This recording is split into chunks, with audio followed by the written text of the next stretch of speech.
I'm concerned that the way we're doing our politics is taking us in a direction that we're not enjoying, we don't like. It's making us hate each other, and that we're not focusing on the things that really make the biggest difference. So we're not able to move ahead. The partisanship is in the way. I think we can do this much better, and the only way I see that happening is electing an independent clean elections candidate to be Maine's next governor, who will owe nothing to anybody except for all of Maine people.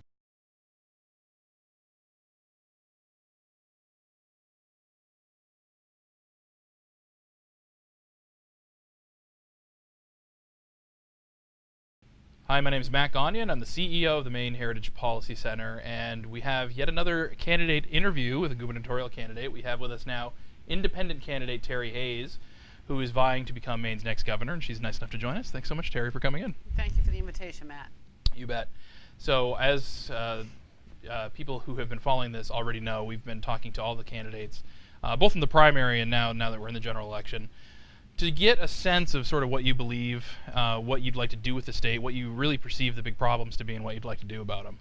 I think the first question that I'd like to start off with, if you don't mind, is just maybe a simple kind of examination of why you're running for governor. I mean, it's a big job, and it's a big task to run, and usually when people run, they want to do something specific. So they have something that they'd really like to accomplish. What is it that drew you to the race? Why did you end up diving in? The most important thing for me, and the reason that I made this leap to have this 18-month-long job interview with about 500,000 Mainers, was precisely because I'm concerned that the way we're doing our politics is taking us in a direction that we're not enjoying, we don't like. It's making us hate each other, and that we're not focusing on the things that really make the biggest difference. So we're not able to move ahead. The partisanship is in the way. I think we can do this much better. And the only way I see that happening is electing an independent clean elections candidate to be Maine's next governor, who will owe nothing to anybody except for all of Maine people. Mm-hmm. And so you obviously think that you're the person for that job. What is it that uniquely qualifies you to actually fill the description you just gave me? I mean, why is it that you're that person? Well, I'm certain that I'm that person because of what I did before I got to Augusta and what I've been doing since I've been there. I've been working in Augusta now for 12 years, but prior to that, I served on a school board. I've lived in southern Maine, I've lived in western Maine, I've raised 3 kids here. I've participated in public life at as a school board member, as a state representative, as Maine's first independent state treasurer. And I think it's precisely that fact, the capacity to be able to have been chosen by both Democrats, Republicans, and independents in the legislature to fill this role as state treasurer, and the fact that I can, I don't personalize what happens. It's not about me. It's about Maine. And, I'm not going to hate people because they disagree with me. I'm going to work on them until they get it right. And, if I fail to persuade them, that's on me. I'll come back at it. I think how we do this stuff really matters. And I'm very concerned that the current atmosphere, just by virtue of the fact that the date that we're having this conversation on the 13th of July, the legislature is still in session. And unable to resolve some significant issues. I think that's a leadership challenge, and I'm up for that task of working with, as the head of the executive branch and the head of state, working with the legislature to actually focus on what matters. So you're running as an independent, and this interview is really about policy, so we're not going to be asking a lot of political questions. But I will say that when voters and people who observe Maine politics hear people say, I'm an independent, a lot of the time they're pretty skeptical about that because it's obviously a good thing to be an independent. People like to embrace that label because it makes you feel like you're sort of not beholden to anyone and you make independent decisions. Obviously, in your past, you were actually a Democrat, and you've since become an independent after that. Do you feel like the Democratic Party left you? Do you call yourself an independent? Are you running as an independent because you share things in common with both parties or both perspectives and philosophies? What is the core of independent to you? For me, the core is not putting the party's priorities ahead of what I think is best for Maine. When I was a Democrat, I watched that happen, and I unenrolled precisely because I couldn't do that. I don't think the party is more important than the rest of the state. And when the partisanship takes over, and the focus is on the next election, Probably, Matt, the biggest thing that I've observed is that we don't stop campaigning anymore on election night. We campaign right through election night. So we never successfully transition to governing. We work really hard to get the jobs, but then we don't do them because we continue that competitive piece that is campaigning throughout the period when we should be governing. And I won't do that. As Maine's next governor, as an independent, I won't have party priorities or a party base that I need to perform for. I can focus on what I believe is in Maine's best interest and really staying focused on that throughout. And I think that's an independent piece. It's not having to co-opt your own priorities, if you will, or the priorities for Maine to meet the party, a perpetuation of the party's goals. It's always about the next election for the parties, and for me, it's about governing in between the campaigns and the elections. So obviously, you mentioned a moment ago that we have a legislative session still going on. It's never ending, and there's a lot of reasons for that. There's debates about funding Medicaid expansion. There's questions about tax conformity. I mean, and they don't seem to be coming to some kind of agreement that would actually end the session for them. As an independent, how do you break through that logjam? I guess what makes it possible to take a highly partisan environment like that, of which you're sort of the executive on the outside? How do you make use of that and stop that kind of thing from happening? It's a relationship business, Matt, and we haven't. Well, my recollection, we've never done it quite this contentiously before. I'm not aware of a circumstance in our history where the legislature's been in session into July in the second year of the session. Not that there hasn't been a day here and there in order to deal with an emergency piece of legislation or circumstance, but we don't have that happen. It's about relationships, so it's not what you do now in the session, it's what you did at the front end. How you set up those relationships with legislative leaders. It's participating as the chief executive in the policy formation process instead of waiting until it gets to your desk. It's being involved and allowing the administration to be involved in that process throughout. So it's an example of where the how is as important as the what. The executive branch, as Maine's chief executive, I'm going to have some priorities and an emphasis on where I think we should land, and I don't think I should wait and tell folks that once the bill gets to my desk. I think I need to be interacting through my cabinet members and other administration officials, working with the legislature and building those relationships over time. It's not about, we've had Democrats and Republicans for years and years, but we've not had the contentiousness. I mean, it's at a point now where we're encouraged to hate people just because they think differently than we do, and I don't think that's the best way to approach our policy work. Well, one of the things that's been cited as something that can cure the ills of the electoral system and partisanship is something you also mentioned about yourself, which is that you're a clean elections candidate. Clean elections has been used repeatedly as an example of something that would contribute positively to making the system better. Why did you choose to run clean? And what are your thoughts on the system? Clearly you support it. Why do you support it? Why do you think that it's a good choice for Maine to continue to support this program? Well, first thing I would say is we've had it now for 20 years. It was adopted as a citizens initiative in 1996 and then reaffirmed, if you will, in 2015 more recently, and actually revamped at that point in time. I would say somewhat modernized. I chose to use the program because I don't want to be beholden to anybody. I don't want someone to suggest that, well, because I got so many campaign checks from this particular subgroup in supporting my campaign, that now I'll be more accessible to that group. I'll be more likely to pursue policy outcomes that favor them. Right now, the Maine people are paying for my campaign. I owe all of them, all of Maine, for that. I think there's a real beauty in that. It also meant that from the end of March through November 6th, I'm not dialing for dollars.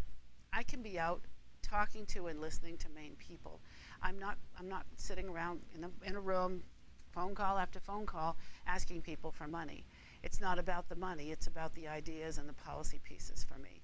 I couldn't do that if I were running traditionally financed. I would have to still be on the phone and ask the other folks that are running, so many hours a week to raise the money in order to support my campaign. The Maine voters have said they want their tax dollars to pay for this, and I've made a commitment that I won't have a negative ad, but I am going to use those resources to the best of my ability to help persuade Mainers that I'm the best option in November. Well, at the same time, obviously critics, including ourselves, I mean, we're pretty forthright about our opposition to the program, do highlight the fact that that money goes to pay for bumper stickers and TV commercials and, campaign-related material, and would be perhaps more appropriately diverted to the programs that Maine desperately needs to fund in some areas. Do you think there's any sort of credibility to that criticism? Oh, I certainly understand that some people see it that way, that it's not important, that when they prioritize the use of public money, this would not make the list. That's not the majority of the voters in Maine, though, and right now we have the program because they want to pay for it, and I want to use it the way they intended. So I respect the fact that other people disagree on that. It did not affect my decision to use the program, precisely because I can spend, how many months is that? April, May, June, July, August, September, October, into early November, over 7 months, when I'm not on the telephone asking people to write me checks. Now, at the same time, and obviously this is something that applies to more than just the clean election referendum, but referendums in general have been on the rise in recent years.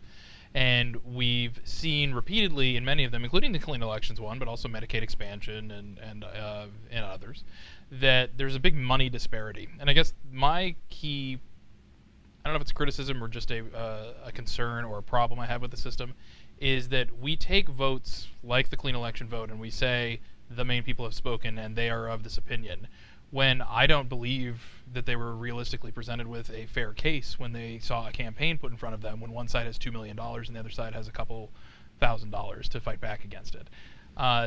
Do you see any room for maybe reform into the system to make the referendum fight itself? I'm not even talking about the signature collection and some of the other proposals you've seen go through the legislature. I'm talking about maybe actually the campaign itself. Is there something to make it more fair? Well, Matt, I have a suggestion that would require a constitutional amendment. It's different than what's been proposed by others, at least from what I've heard.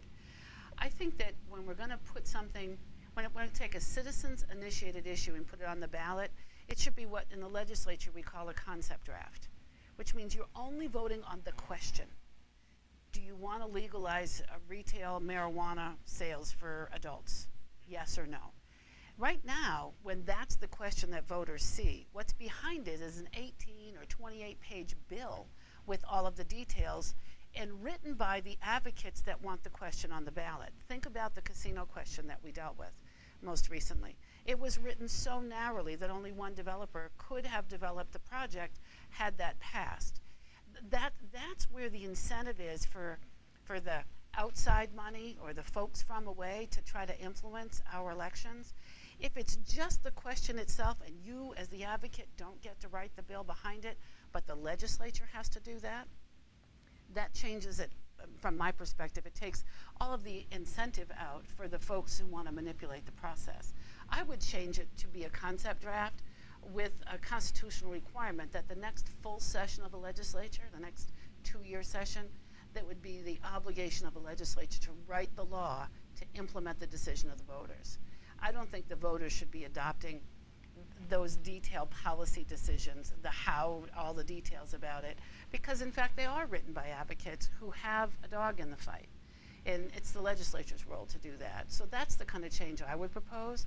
It just takes the incentive out of it for any group to bring something forward if they don't simply have a passion for the yes or no answer, but they want to manipulate the outcome. That's interesting. I don't even know if I have a position on that kind of an idea, but it is an interesting take on it. We are asked to weigh in on these referendums in incredibly detailed and specific ways. I mean, you have, as you mentioned, the marijuana bill, tax bills, others have been, dozens of pages long, full of tax law changes and full of major revisions to regulatory codes. And I mean, it's always difficult to say this without coming off wrong, but people don't really know the details of what they're voting for. And that's not their fault because people are busy and it's hard to, go beyond seeing a 30-second commercial and read a 30-page bill. It's a very, very detailed proposal, and a lot of the people who wanted to vote for marijuana legalization or wanted to vote against it didn't know some of the yeah buts that were inside that legislation that might have turned them to the other side, frankly. That's my point, Matt, is that that I think it truly is the legislature's job. I think it's fair for the people to be able to weigh in. Imagine this: do you think we should raise the minimum wage? Yes or no? And then let the legislature figure out if the answer is yes, how we're going to do it in a way to think about who's in the legislature. They represent all geographic areas of the state, a variety of different perspectives, but then they can pound out the details of how we do it in a way that we can integrate that increase into our economy in a way that is positive going forward. I mean, that's why I say I think it's, as concept drafts, the people get to speak and the lawmakers get to do their job too. It takes writing the whole detail out away from the advocate's role. That's interesting. At the same time, though, until that changes, constitutional amendment's obviously a pretty high bar. What's your view on the legislature's responsibility to deal with the referendums they're presented? Do they have a sort of necessary requirement that's inherent in our democracy to uphold what the people said, or do we have some form of representative democracy which allows them to say, the people did vote for this, and I understand that it's a popular idea, but this is a very, very bad popular idea. We should go in a different direction. Do they have that responsibility, or should they always kind of go with what the people vote on? Well, I think they've demonstrated that they can take any perspective on that they wish. It depends on the numbers. Yeah, but should they though? I mean, I know they can, but should they? A citizens' initiative doesn't have the same kind of airing and vetting that a bill does when it goes through the legislature, which is part of why the legislature may end up revisiting it afterwards. Oftentimes, in the past, it's been to fix things that were unintended, I want to say errors or errors of omission.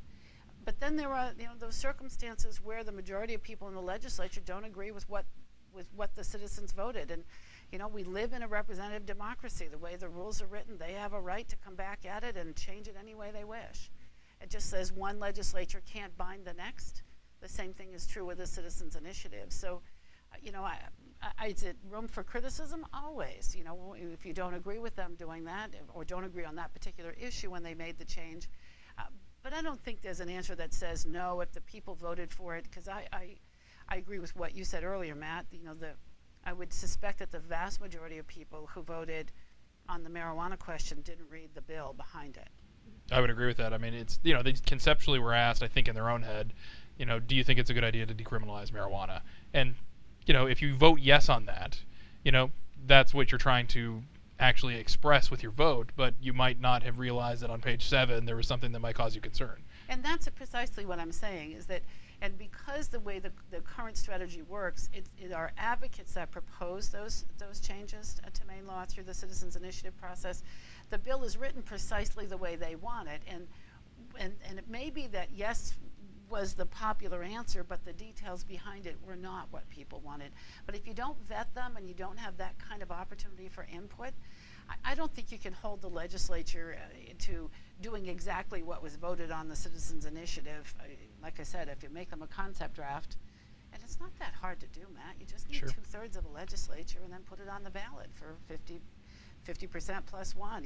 We could get there. So I'm thinking that if we really want to get the true value of taking the temperature of our electorate, and not something that's skewed, as you indicated earlier, by a misapplication of money, we ought to consider doing that change in our Constitution. Well, I'm sure we can keep talking about referendums forever, because it's obviously one of the topics that dominates everybody's conversation in the state right now, but we have a lot of other things to get to, so let's move on, I think, to the question of just economic development, taxes, spending, and kind of the government and its role, broadly speaking. Since Governor LePage took office, there's been several revisions to the tax code. They've gone down. Some would say significantly. Some would kind of argue with that a little bit, but they've gone down, and they're quite a bit lower than when he started. Where do you see Maine's tax rate? Is it competitive? Is it not competitive? Should it go lower? Should it go higher? We're constantly presented, not to go back to referendums, but we're constantly presented with referendums that seek to raise it by 3%, and now this November, 3.8%. Is that a good idea? Do you think that we should say yes to that type of thing and have a tax rate at 10%, or should we be going in the opposite direction? That's a big question, because no, I don't favor the proposal that's on the ballot in November about the 3.8% increase. I don't think we should be asking the electorate do you want this as long as somebody else pays for it? And that's essentially the way those questions are framed. But your broader question was, where do we sit and are we competitive in terms of our tax structure? We need to continue to get our income tax rate down. That would be my perception on this. I think the governor did his level best to do that. He's not happy where he ended up. I mean, he would have preferred to come down more. But what we've seen is, for a variety of reasons, the economy has improved. And even though we've lowered our income tax rate, we've increased our revenue. And there's a surplus. That's part of what we're fighting about in Augusta these days, right? Yeah. It's a success problem, Matt, is the way I look at it. So if we can continue to do that, we will be more competitive than we are right now. I think that's a goal that I would like to maintain, to get down. I also believe the governor was right. I find it fascinating, and this is where the partisanship comes in. Back in 2009, 2010, when the legislature did, under the Baldacci administration, tax reform. I remember it well. Right? Yes. So we lowered the income tax rate, brought in the sales tax rate, and then we had a people's veto of that. And then Governor LePage adopted some, not all, but some of the major components of that in his budget proposal. And suddenly the Democrats thought it was a bad idea, even though the Democrats thought it was a darn good idea when they were the ones doing it. That's where the partisanship becomes a problem. It's not about the what, it's about who. Who's going to get credit? Who's behind it? Is it the governor's idea? Is it the legislature's idea? So the same strategy that was championed by one party became something that they rallied against when the other party adopted pieces of it. That's when the partisanship is a problem. And that's what I'm saying, is it's silly. It becomes what's best for Maine. I think that mix, getting back at that and broadening the sales tax is among the things we need to do. I'm not speaking about raising it, but recognizing that there are a number of things that are non-essentials where we could export some of that tax burden piece and help bring down the income tax rate, because we do have a competitive disadvantage in our tax structure. Yeah, and obviously every time you talk about what taxes should be, whether they should go higher or lower, really what you're talking about is government spending, because you have to be able to afford the government that you have. So if you're lowering it, you have to figure out exactly how you're going to pay for government services. And one of the things that's frustrated me about, frankly, both sides of this, whether you're conservative or you're more on the progressive side of things, is that nobody seems to be realistic about that particular fact. You hear a lot of people who tell me that they think that taxes should be a little bit lower and we should be more competitive because Massachusetts is at 5.1% as a flat rate, but then are constantly proposing new programs to spend money on, which total hundreds of millions of dollars of extra revenue that we would not have if you had that kind of a tax environment. And the same thing on the other side. So I'm curious as to what your perspective is on government spending. Do you think that, generally speaking, we're spending too much, too little, in the right zone? And I guess how would you seek, as the years go by and it's your administration and you're responsible for the budgets, how would you seek to be putting those budgets together to make sure that you're actually living within the means we have? I think there are a few things that we spend a good deal of money on that we would probably all be better off if we spent significantly less. And the best example I can make of that is pharmaceuticals on the children that are in our care. We medicate children in state care. That's among the ways we parent them. I have a real challenge with that, and concerns about the cost of doing that and the downstream impacts on the children themselves. It's one of those places where I can look and say, wow, what if we could parent those children effectively without the drugs? I mean, we're talking millions of dollars. This is something that I'd spent a good deal of time talking with colleagues about. Representative Malaby from Hancock was one that really got me thinking about this by recommending a book that I read on the off months one year. And I think it's a good example where we need to step back and say, why is this the best solution? But the other piece is being really, one of the things we're not necessarily clear and candid about with our constituencies is when they tell us what they want, telling them how much it's going to cost. And how do they value it? Do they value it enough that they really think the state should be doing this, or is there some other way? The other way might be a different layer of government. It might be a non-governmental piece. It might be something that we can incentivize or encourage folks to do on their own, that doesn't have to become something that the state is providing. But we have some pretty high expectations of government, most of us do, but we don't recognize that we're the ones paying for that necessarily. And when people say, well, we voted on 55% for education, but you folks haven't done that yet, and I look them in the eye and say, which of your taxes do you want to go up? Because it's been 14 years, Matt, and we haven't done it.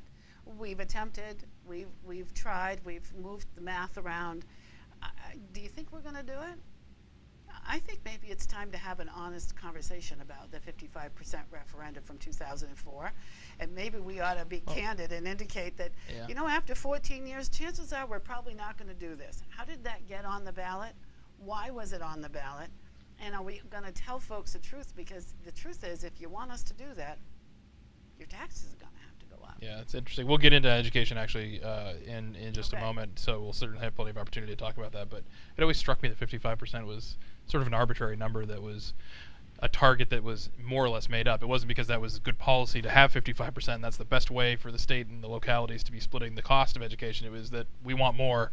That's a good number. Let's go with it. And it's been, of course, as you say, a frustrating time for lawmakers trying to actually reach that number at the same time. Well, I just think that there's a point in time when we have to be candid and say, well, it's been 14 years. What do you think? Do you think we're going to do this? And we can look back at what were we trying to do and what's a better way to get at it now, instead of leaving it out there as the mythology that someday we're going to do it. I don't think we are. And for the reasons that the answer to the question is, which of your taxes do you want to go up, or what else are we doing that you would like us to do less of so that we can do that, That is the challenge, though. I mean, when you're talking about government spending, I mean, you know as well as I do, it lives in the Department of Health and Human Services and the Department of Education. I mean, that's where the money is. So if you're going to be trying to lower Maine's income tax, in any more significant way than it is, you can certainly try to, recalibrate the tax code so that you're taxing things that aren't currently taxed, or maybe even raise the sales tax and things like that. But you most likely have to also start recommitting government services in some areas. And that seems to be an area that nobody really wants to talk about. When people talk about right-sizing government, they don't want to talk about, frankly, the popular programs that you see in both of those departments, frankly. Well, for me, I think it's also, there's another way of going about this, Matt, altogether, and that's growing the economy. And I mean that genuinely. That's part of what's generating the surplus. We're very conservative and anticipating revenues, and we have the benefit of having a revenue forecasting strategy. That means we don't fight about that anymore. We used to fight about it. Years ago, we used to fight about how much money we were going to have and then what we were going to spend it on. Now we don't fight about how much we're going to have. We pretty much accept the data that's coming forward and the predictions. We just fight about what we're going to spend it on, okay? So the other answer is, how do we grow our economy? I mean, right now, we have a wonderful opportunity to make Maine the best state in the country to work in so that we can attract the workers that we need to fill the positions. We've been telling ourselves an entirely different story for years than the reality that we're faced. And we need to change that narrative. This is a great place to work, and we need people with skills to come here and participate in our economy in order to maintain and grow the businesses that we have, because that's our biggest challenge right now. Now that has been a political talking point for politicians of all parties for decades, that we need to get younger, we need more people to come here, we need to improve our economy, we need more businesses to come in and to grow once they're here. It seems like generations of politicians have failed to live up to that rhetoric. What's different about you? What are you targeting that's going to actually accomplish those missions and those goals? How can we actually attract and bring people to the state and businesses to the state and make it a better economic environment? I actually think the story's different. I think we've told ourselves and our kids for years that if you're really going to do something, you can't do it here. We don't have the jobs that you aspire to. That we can invest in your public school education, pre-K to 12, and we can invest in your post-secondary education. But once you get it, you need to go someplace else in order to be successful, or to have a family and so forth. Exactly the opposite is true right now. There are jobs throughout Maine that are going begging, with skilled jobs that we're talking about, living wage jobs, professional jobs, blue collar jobs, and we don't have the skilled people to fill them. So we need to work at repatriating Mainers, people that left because they didn't think they had a future here, and we can say, oh look, there's that architect's position. We need folks that have that skill set. We're looking for people who can come in and be data scientists. We've got we've got businesses that are committed to being in Maine that are recruiting talent globally, in large part because we don't have the population base with the skill set that they need. That is a different story, Matt, than what we're used to hearing. We're used to hearing we don't have the jobs. But we are also in a national environment that looks like that too. I mean, that's essentially what every state is experiencing right now. We have Right. a national job shortage. So why do we? So what's special about us? Well, there's a lot of stuff special about us, but we haven't told that story well at all. That's why I say the goal is to make Maine the best state in the country to work in. And what does that mean? Well, what are our assets? What do we have that other people want? We have a natural environment. We haven't talked about the traffic here, in Portland, but basically we don't have traffic. Like I've lived elsewhere. Trust me, as bad as it is, it's a lot better than other places. Precisely. Yeah. We have access to the outdoors. We have a heritage with year-round for outdoor, and this is not something everybody wants. We are not downtown Chicago, and we are Right. not downtown New York. We're never going to be that. But there are a boatload of people, not only in this country, but around the globe, who would love to have what we have. Clean water, clean air. I flew up to Bangor last week on the 4th of July, and there's water everywhere, and Right. many parts of our country don't have that. And that's important. That's something that people really value. So I'm looking at you, Matt, and saying we have to lead with our assets. What do we have that other people want? We have to let people know the kinds of jobs that we have that we're looking for folks. The liveandworkinmaine.com website is doing a really good job of that. It's a private sector effort to try to connect folks up. And then when people get here and want to participate in our economy, we have to make it easier for them to do that. And oftentimes those are international immigrants that come to Maine that are some of the most resourceful people on the planet because they got here and they bring a skill set with them, and we need to get them participating in our economy sooner because we all benefit from that. And that's what grows the tax base, is those successful businesses and the workers that are participating in them. Well, you certainly don't have to sell me on the fact that Maine's awesome, because I did, of course, move back here after having moved away for years. But I will say that I'm in, I think, the right zone of age, and most of my friends from high school, I grew up in the Bangor area, obviously, aren't here anymore, and they're not here because they don't want to spend time outside and they don't like the clean air and the water and the good schools and all the other things that Maine has to offer. I have a friend who lives in North Carolina because his house is 3 times the size of mine and it cost half as much. And I have another friend whose husband was here and had a great job with an engineering background, but really had that one job in the state of Maine, like the whole state, that he could do. And once it went away because the company downsized, he really couldn't do it in the state anymore and ended up having to go to Florida to do it because they had jobs, obviously coming out of the cracks down there. It strikes me that the basic core things you need to do to attract not only people but young people and families has to do with how much you earn, what types of jobs you have, what your cost of living is when you're here, and whether or not it's interesting to live there. Yes. And I think that we probably have that last one solved. Portland's a really cool city. I really enjoy it. Great restaurant scene, lots of things to do, lots of arts and culture. Certainly lots of things to do outside, and a wonderful place to be. That one's solved. But cost of living's terrible. You don't get as much money, and the jobs, as plentiful as they are not as diverse and as broad as you can get in a lot of other states. Well, and that's got to be what we solve, don't you think? Well, I disagree a little bit with your preference, because I don't believe that our cost of living competes poorly regardless of where you go. I think it does in some areas, but I don't think we're at the top of the list and the most expensive place to live at all. Our biggest challenge right now. We're not, but we're to some of the places we lose jobs to. I think we are. Well, right now, if we're talking about attracting people to Yeah. come here, I agree with you that we have to be looking at what jobs do we have and how are we promoting them. What I'm suggesting is that what would make Maine the best state in the country to work in? So I'm asking the question because I don't necessarily know the answer, but I have some ideas, and it's a collaboration. It's adding policy pieces to what the private sector can do. We want young families. How you've got a bunch of kids? Yeah, I do. How many? 4. Four. Yes. Okay.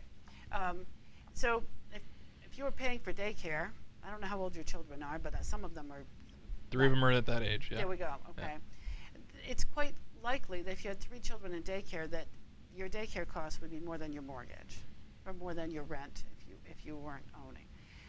If we want young families to be in Maine, how do we provide quality, affordable childcare so that their parents can work and contribute to the economy and know that the children are taken care of appropriately during the day? How are we going to do that? Well, we have some overbuilt infrastructure in our, particularly as you get out from the city, in our public school system. We have a transportation system that goes on almost every road in the state, at least every day that school's in session, for 9 months out of the year. We have a growing number of retirees who aren't ready to not work at all but don't want to work full time. How do we take and put those things together and provide in the local community, maybe in a portion of the school building that we don't need for direct instruction anymore, quality daycare, tapping into those other resources in the community? I'm saying let's think outside the box. How do we make this easier for young couples to come? Because they want that piece. They want the safe environment. They want their children to be able to, play outdoors and not worry about them. But we need to look at, is that the solution? Is it student debt, the piece? There's going to be a very limited opportunity for public investment to do this, but we can invest something in this, and figuring out what those priorities are, and what the policy piece can do match with the private sector, because our businesses need these people and we want them to come. I think it's a shared responsibility. I describe it oftentimes as baking a cake, and I don't necessarily know the entire recipe right now because other people are going to have ideas that will come into play. But if we say that we're out to be the best state in the country to work in, we can get there. We won't, it's not government's job to do all of it. Like I said, it's a collaboration with the private sector. But I think that's part of how we cure the particular problem that we're having with our demographics right now, because we can't birth our way out of it. It seems that you're trying. I'm doing my best. I understand. I had 3, and they're young adults now, and I have 4 grandchildren. Well, I can't possibly compliment you on your last answer more, because it's 100% accurate. If I didn't do as well as I do, I could not have had 4 kids. It's simply too suffocating in terms of cost. And I'll go ahead and put in a plug, because we have a report on actually making childcare more affordable coming out very soon, so I'll make sure to send it to you. But the solutions that are offered from so many, every time we identify a problem, always seem to center on some form of government solution where we have a new program to do this or a new department to do that.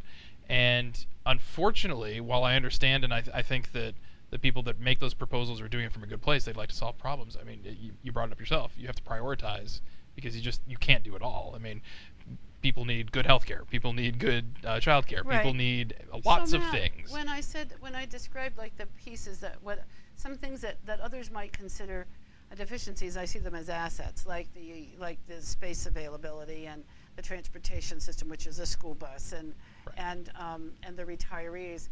I'm looking not to say that government should then set up that daycare. I'm saying that if there's an entrepreneur who's interested in running the daycare, that we can reduce the cost of it, because the building's there, we're already heating it, Kind of we're a public-private partnership. lighting sort of thing. it. Yeah. The buses are already traveling. I mean, if Meme wants to ride the bus, why is that a bad thing? To get to go in and work for 3 hours and then ride the kindergarten bus home. I mean, I'm thinking outside the box here and saying these are assets we already have that government, if you will, has provided, because taxes are paying for the school bus.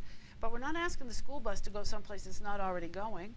I'm looking at using them differently, so that we can offer the quality program and bring the cost down without necessarily having another government program. Yeah, and I apologize. I didn't mean to have that perceived as your particular idea. I just mean in general. Yeah. It seems like, whenever I hear the mayor of Portland talk, it's universal pre-K provided by the government, and then it's a universal healthcare plan, and then it's a universal something else, and it's a magnificently expensive prospect, and I don't believe that there's any sort of mindfulness being played to living within your means and actually prioritizing what's the first thing you want to do and how to do it good, and then move on to the next thing. And well, I think the word program is really a 4-letter word. It's just that we add that other syllable in it, and I mean that genuine, because I understand what you're saying. I'm not convinced that by any means that government needs to be the solution, but those of us in government can look at, we're looking at, in a sense, taxpayer resources and saying, how can we increase the return on investment to the taxpayer for investments they're already making by using things differently or by adding to their use? To me, that's not a programming. That's a different mindset. Right. It's an outside the box take on it, and we'd have to work through insurance stuff, and I get all of that, but we're not even going to try because it might be hard. That's nuts. Of course we can figure this out. I mean, that's just one example. I am not of the mindset that if there's a problem, government is the solution. But there are assets that we all have contributed to that might be underutilized, and I think we should be open to looking at them differently. Well, speaking of school buses, I mean, we can spend a little bit of time on education as well before we kind of gear towards wrapping up here a bit. But you know, the state of K through 12 education in Maine has been a constant conversation. We just lived through a debate in the legislature on proficiency-based education. You always hear conversations circulating around the Common Core requirements. You have you know, a number of different things that are affecting us, including administrative costs and, you know, just how many superintendents should we have and that type of thing. Let's start off with just your view of what the current state of K through 12 education is in the state. I mean, is it doing well? Does it have some challenges that need to be met to actually start performing better than they are currently? And secondly, what specific policies do you think could make the education system in the state better? I think very few people are entirely satisfied with the public school system, particularly those that are working in it. And if there's a deficit, strategically, we have forgotten the core mission. What is the core mission of our public school system? To teach children. It's teaching and learning. Yep. Exactly. And the one resource that's required to do those two things well is time. So what are we doing with our collective time in our public school system, and how much of it is able to be spent on that task of teaching and learning? And if it's not being appropriately allocated to that, it's probably not the teacher's fault. It's probably a variety of other demands that we've placed on public education that aren't directly related to teaching and learning. It doesn't mean we don't need to do those things, but we have to be willing to look at that core mission piece. Frankly, I suspect that our public schools are generating exactly the outcomes that the current demands require of them. How do we get back to that core mission? How do we let teachers teach and make sure they have the time to do it? As I think time is more valuable in education than money. I really do. So when I was on the school board for 13 years, every time we wanted to add something to the curriculum, I wanted to know what we were going to take out. Because if you don't take something out, where are we going to be? You're just adding to. You are just adding to the problem. What already exists. And so when I think about public education, I firmly believe that teachers, people who choose teaching as a profession, they love children, they get excited about the prospects of teaching and learning, and they're fed by that. This is exciting. It's something that they want to get up every day and go do a good job at. And if they're not looking forward to doing their jobs, it's generally because the system itself has been co-opted in such a way that their room for their passion has been squeezed out. My wife, the teacher, would agree with you. So absolutely. I want to get back to that. I want to say, what's the core mission? You know, if the core mission of our schools is to produce, you know, competent readers by the end of the 4th grade, by golly, we can do it if we focus on doing that. And there are social service things that we're using the school environment to provide for children. And I'm not saying we shouldn't do those, but they shouldn't compete in the school budget for resources. They're social needs. These are education needs. I want to let the schools get back to that core mission piece, Matt. And that's going to take some unraveling in a bit, and it's going to make people uncomfortable. And they're not going to understand when they hear me say it that I'm not talking about not feeding kids. I'm saying if you're going to feed them, you got to make the school day longer, because the instructional time that should be sacrosanct. That should be the thing we don't interrupt, because that's where the rubber meets the road. And every time we water that down and limit it, we shouldn't be surprised that we're not generating the outcomes we want. The other thing that I think is a real focus is doing a better job of the connection between home and school. These are not, this is not a competitive thing. This is not an us versus them. This needs to be a collaboration. Children are most successful when the adults in the home and the adults in the school are expecting similar things from them. And that's a communication piece, so there's a broader responsibility outside of the school itself. And I think every parent that I've ever met wanted their kids to be successful. I haven't met a parent that said, nah, I don't want them to be successful. So we want the same things, but we're not necessarily working together in order to get them. And I think we need to do a better job of that. You know, you brought up a little bit earlier the idea that it's not just all about money, and the thing that's frustrating from the perspective of a group like ours, but also just anybody involved in the education system, is that so often we think that that is your solution. You know, that was my big criticism of the referendum that happened, outside of the tax scheme that they came up with. Just the concept of more money equaling better educational results is wrong to me. I mean, I pore over my my school system's budget every time that they propose one, and I see new things that they try all the time, whether it's paying for iPads for every student and laptops and technology and things like that, or if it's a new program that they're instituting for the teachers or a new curriculum that they're bringing in. I see a lot of cost that's brought in, oftentimes with the best of intentions, and they start missing the core of a teacher and a child and trying to actually teach them a very simple core subject that they're trying to accomplish. And buying the iPad maybe doesn't really accomplish that. You know, it's nice to be able to know that technological piece, but they kind of already do anyway. I know I'm rambling about this a little bit, but I guess the question about money in the education system and what its role is, when we discuss the 55% and we talk about things like this, how correlated do you think it is to educational results? And if it's not super correlated, which happens to be my position, what exactly is? I mean, like, what is the core thing that we need to be accomplishing that maybe we're not? And for me, I think it's time on task. It's allowing teachers to do exactly what we hired them to do, and giving them that opportunity. I'm not necessarily persuaded that the resources within the classroom, the most important resource in the classroom is the teacher. That's that's the secret sauce right there. And I apologize for interrupting you, but that seems to be, I'm pretty passionate about this because my wife is a teacher, but it seems to be the thing that we sacrifice the most with the best of intentions. You know, I have a high school teacher that was really important to me when I was going through high school, who I talk to occasionally, and she tells me that, you know, like 25% of her time is now spent teaching, because it's data collection, it's reporting to this, it's doing all these things that aren't related to teaching. Well, and that's what I'm saying, Matt. If this were your business, okay, and the time on task had drifted to the extent that and again, I'm not in the schools on a regular basis. My school board service ended in 2004, so my perception is a bit dated. So if your viewers understand it differently, take that into account. But it appears that our time on task is really eroded. So the biggest way to fix that isn't necessarily about money. It's about changing the activity and what the demands we make on those professionals in the classroom. I also think that we do underpay. We underpay our teachers, and we under-resource them with time to do the things that they have a passion for and that we really want them to do. So, you know, when people talk, I love to hear the phrase, well, run government like a business.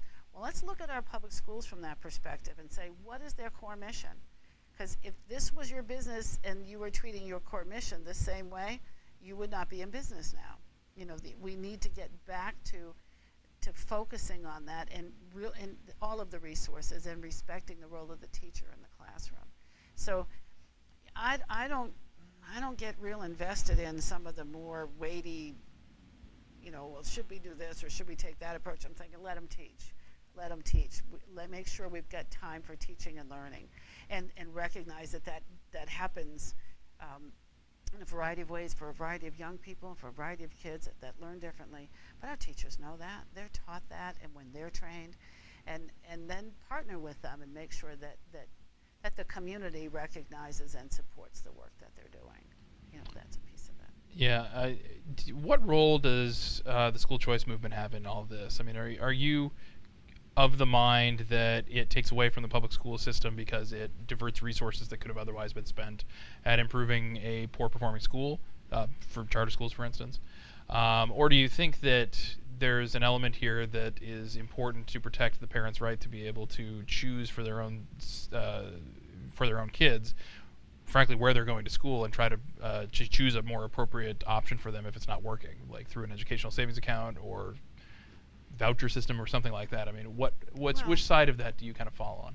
I think that parents have the choice what they want. I don't know that the taxpayer needs to inform that choice or to redirect tax resources in order to implement it, but the choice is there. I mean, you can send your children wherever you choose. You may have to figure out how to pay for it depending upon the cost, but there's nothing that limits that choice that I know of other than finances.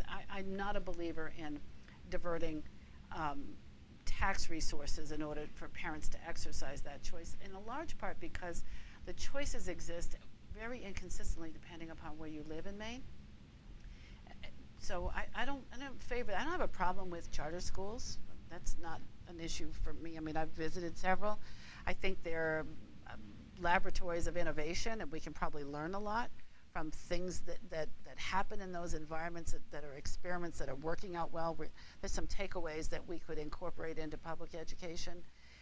But when it comes to if I have children and I'm going to use taxpayer fundings to send them to the local church school, I'm thinking, no, if you want your children to go there, I think you should pay for that because the public school is already provided. You're welcome to use it if you wish, but if you don't want to. But what if that public school is terrible? I mean, this happened to me, and I fully admit this didn't happen in the state of Maine. When we were living in Virginia, I was not making a ton of money at the time, and it's an expensive place to live, and we happened to live in an apartment complex that was sort of, if you could give the on the wrong side of the tracks analogy, that's where it would be.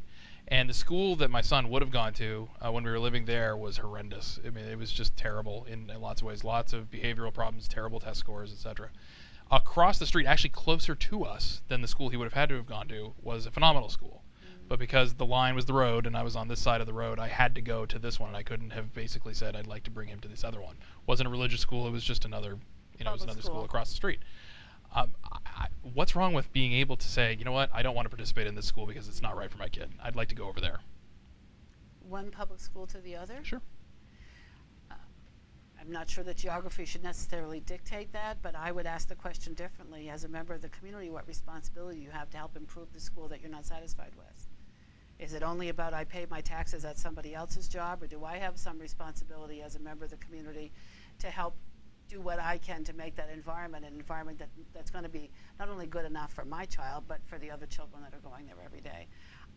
That's the way I looked at it. I ran for the school board because I wanted to make sure that the school, that I was doing everything in my power, that the school would be good enough for my kids. And if it's not good enough for my kids, it's not good enough for your kids. There's nothing special about my kids. They're the same as everybody else's. But I think that we have a collective responsibility in that regard, and I don't think that putting that aside and saying, well, no, I'm going to take the tax component and move my kid over here, I think I have to invest. My approach was saying, how do I make sure that this is the best learning environment, that we're doing what we can for all the children because I'm a part of this community, and that's part of what I'm paying for. I respect that position. It's just it's troubling to me that would be how we go about it when, it can take years to turn around a school. My wife worked at a school in inner city Alexandria, which used to be terrible and was phenomenal when she ended up being a teacher there. And it took about 6 or 8 years to get to that point. And essentially you're asking, my kindergartner who's going in there to kind of wait it out while we make it better for a while. And I don't know if I'd like to do that. Well, actually, I would bet, I would look at it differently and say that every day that you're invested in that when your child starts school increases the positive on your child throughout that process. The folks that really benefit are the folks that come in at the 6 years, but it's Sure. getting better as your child makes their way through the system. And how many years does it take to raise a child? How old is your oldest? He's 11. Yeah. See, now my oldest is 33. Yeah. Okay, and so yes, it's a long-term commitment. It absolutely is. But every one of those young people, that's the investment that we're making, and diverting the tax dollars doesn't help solve the problem. It solves the problem for your child, but it doesn't solve the broader problem, because if we're not making it better for the young people that are there, we're perpetuating a problem that we're going to have to deal True. with downstream. So I tend to look at it in that as a broader responsibility and say that's what makes schools good. That's what makes schools good, is this sense of partnership, that it's not just the education professionals that are there, but it's the community, and how do we work together to make sure we're getting what we want for our children. I absolutely understand what you're saying. The only problem I have with it, I think, is that what ended up happening in my case is what's going to happen with and in everybody's case is a lot of people will have the means, if they're middle class or upper middle class, to simply move themselves, and they'll exercise school choice by simply like getting a new apartment or buying a new house somewhere else. And you leave behind and you trap a lot of the kids that don't have those financial resources available to them in the school that now the other folks have abandoned and aren't buying in like you'd like them to. And that's a problem for the kids that are left over, I think, in a lot of ways. I don't disagree with you, but I think, and we do what we all end up paying for it downstream, you know, because if they're ill prepared for their future, then we either end up supporting them in one form or another. If they're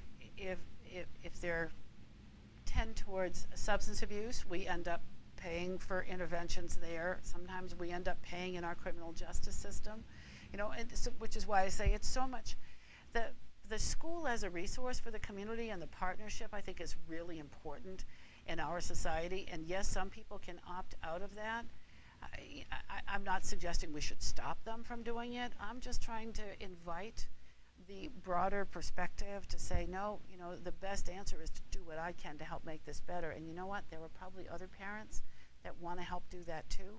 They may need a leader. They may not know how to advocate. But when it's about your child, there's passion in that, and we can harness that to make the school better, and that would be the better solution from my perspective than making it easier for people to leave the bad school behind, because even at that point, you are going to have families that no matter whether their tuition is available or not through tax dollars, they don't have the transportation, they don't have the resources to investigate the options, they're not self-advocating, you know, for those outcomes. It's not like the school's going to empty out and therefore it's going to go away. There's going to always boil down to the folks that don't have the capacity, and then again we pay for that down the road. I'd rather work the opposite way and invest in the broader community to get engaged with the school. In the time we have left, maybe I would like to get to maybe one, maybe two topics before we let you go. We haven't talked too much about healthcare so far, and I think that this is a good place to go next.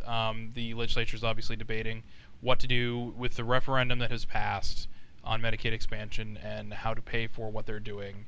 And Governor LePage is insistent on some sort of long-term solution and is vetoing things until he gets what he's asking for in that regard. A lot of the Democrats in the legislature are saying you don't even need to pass anything because we have the money for it right now. It should just be paid for. What would you do, Governor Hayes, if you were in this position to pay for Medicaid expansion? And I believe, if I recall, you supported the actual proposal itself when it was on the ballot. Is that true? Or Medicaid expansion? Yeah. Yes, I voted for it. I okay, did. so you think it's a good idea to do? How would we kind of go about dealing with it after it got passed? Well, the challenge that we have right now in the conversation or the debate or I don't know, it's kind of a logjam would be my description. It's been vetoed. It's the bill that was is dead now. But the administration did not participate in the process of developing the policy and how we would expand Medicaid. They chose not to. I think that's a mistake. I understand why Governor LePage has made that decision, in a sense, across the policy areas, because there were times when administration officials were not treated with respect when they appeared in front of legislative committees.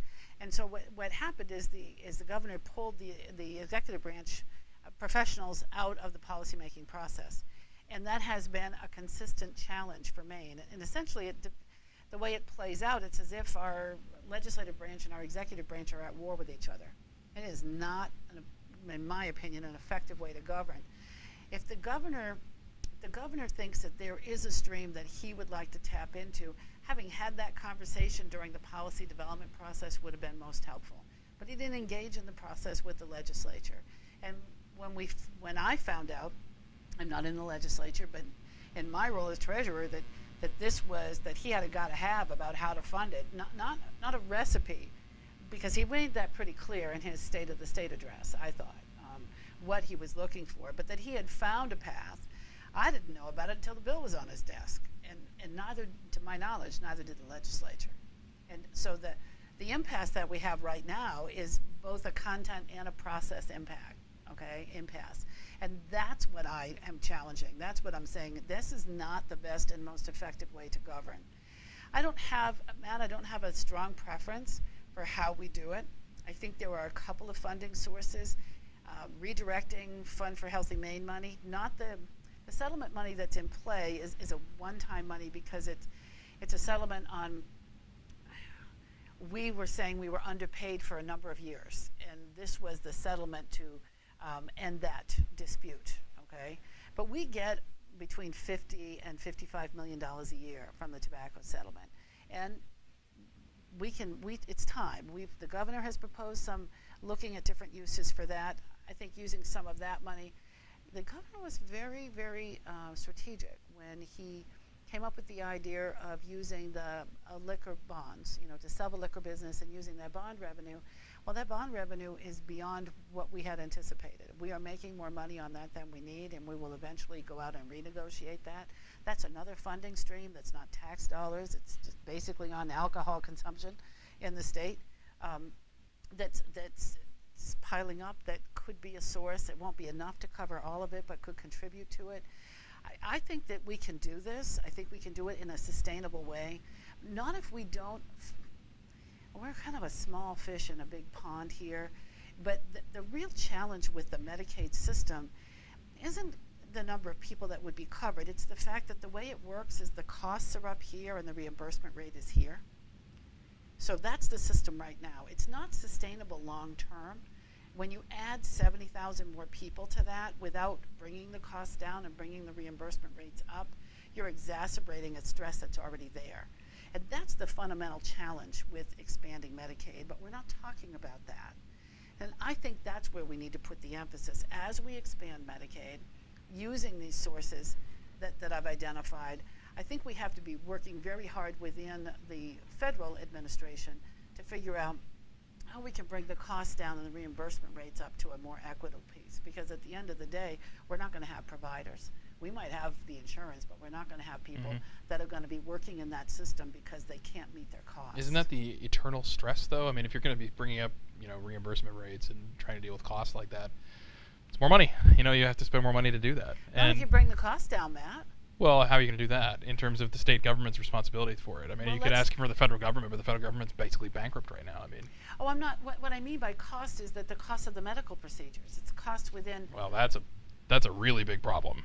There you go. That's a really big national problem. Don't you think we ought to be focused on the really big problem instead of picking away at the sides? Well, sure we should. Please forgive me for being a skeptic, though, but the last time I was told that a gigantic healthcare reform idea was going to bring down the cost of healthcare, it didn't. And well, I'm not proposing a gigantic a program or anything. What I'm saying is, this is something that all of us with a household budget can understand, okay? It costs here, we're paying for it here. What's happening? There's a debt, there's a difference, and eventually the system won't sustain itself. And by that I mean, yeah, we'll have Medicaid, but we won't have any doctors. Right. We won't have any dentists. We won't. So it's an access problem all the way around. And I'm saying it's time to talk about it. Yeah. I don't know what the solution is, but I know that if we're not talking about that, and we're not solving the problem, we're not even working towards solving the problem. One of the things about running for governor is there's a sense that people have that you got an answer for everything. Yeah. I've pretty much figured out what most of the questions are, and I know that we can come up with answers. I don't necessarily know all of them myself, but if we don't willing to talk about it and have what I would call rational, passionate conversations, then we're doomed. And yeah. I see our future in a much more positive way. I'm convinced if we respect each other, if we can listen to people who think differently than we do, that there's precious little that we can't figure out. And challenging ourselves in that way towards a positive vision for Maine, that's really why I want to be Maine's governor, because we can do this so much better. We get distracted and we fight over things that at the end of the day aren't necessarily the things that make the biggest difference. And then we don't get what we want, so we work really hard to make sure what did happen doesn't work. That doesn't make sense to me. This policy work is a pretty simple math problem on most days. You either got more votes or you didn't. Indeed. When you don't get enough votes, Matt, when I don't get my way, I don't blame the other guys that voted the wrong way. I look at myself and say, well, I was inadequately persuasive. What do I need to bring to the table to get the outcome I want next time? That's the way I look at this. I guess the final big tent topic I'd like to deal with really briefly here is the topic of energy. it touches essentially everything that we've talked about already, whether it's economic development, the cost of living for people who are moving here, business development and growth. It's expensive to buy energy around here. Now, we're certainly the best in New England in terms of cost, but nationally as a competitive rate, we are paying more than the rest of the country. What do you view as the future for Maine energy? Is it wind power and renewables and clean energy and subsidies to make sure that those things happen? Is it pipelines being built here? Is it 100 megawatt caps there? What is it that you think is the future from a policy perspective of the energy environment in Maine to try to bring some of those costs down for consumers? All of the things you just mentioned. All of them are in play. All of them are part of the solution. And all of them need to be reassessed. I don't believe that as we look backwards, we can say, that was the one point when we got it right, because things have changed. I like a free market competition.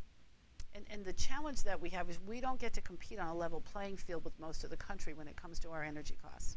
So when we talk about, well, what are we going to have subsidies for, and where are we going to put our thumb on the scale? Well, should we be doing that? How far forward are we going to be looking? Natural gas is a key component, I think, or should be more of a component of our energy mix right now. The barriers to that aren't necessarily economic, they're political. What do we have that other people want, and how do we get what we want? And what's the trade we can make on that? And I think we need to look at things that way. It's kind of fascinating to me watching President Trump do it. There's a lot of things about his methods that I would probably choose to do differently. But at the core of it, part of what he's saying is, what do we have that they want, and what do they have that we want? And that's a pretty basic question. I think we need to be looking at the energy mix from that perspective, because we have renewable energy that southern New England wants. Are we paying for that the way we should be? Are they paying for it the way we should be? I also think that we have to recognize where we are, that we will only be able to make so much inroad on the answer to that question, is how we become competitive. We are competitive for where we are in the U.S., but we are not competitive nationally. And if we expect we're going to get there, it probably won't happen when you and I are still walking the earth. Okay. I certainly hope it would, but well, got my fingers crossed. Because we're not going to see federal investment the way we did in the Midwest and the Southwest around power generation. Those days are gone, and that's why they're benefiting from this. That's just an entirely different. We've got other assets, Matt, is the way I would look at it, and they don't happen to be in the power generation piece.